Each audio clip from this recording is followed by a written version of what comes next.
पिया काहे करेला तू नहीं नहीं पिया। कितना मानती हो यार।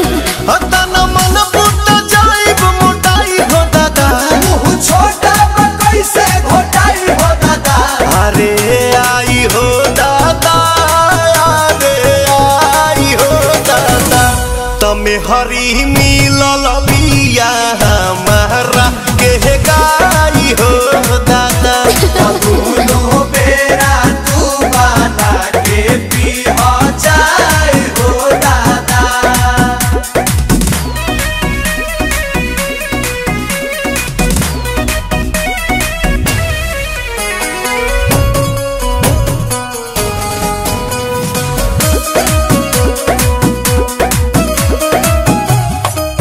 मिलत खीरे बाहो पनीरे बाहो ऐसन वाइफ से लाइफ अमीरे बाहो। भगवान के लिखल त कदीरे बाहो। बोला बोला का खोई बोए सयाने आई नमकीन के मिठाइया।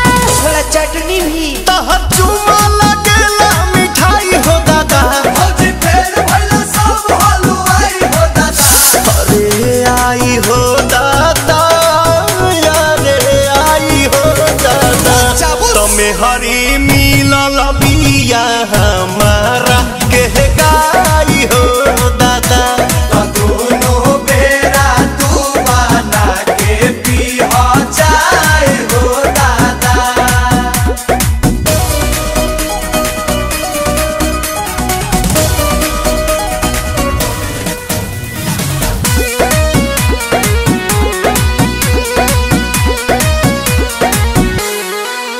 मने आंसू के हो प्रियांशु के हो ई तो जान ही पवन बेआसू के हो।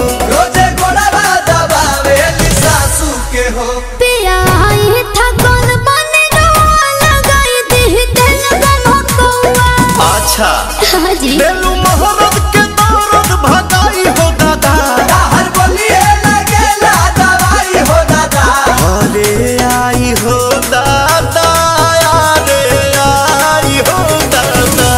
तम हरे मिलल बिया हमारा के गाई हो दादा। दोनों बेरा तू बना के पीहा चाय हो दादा।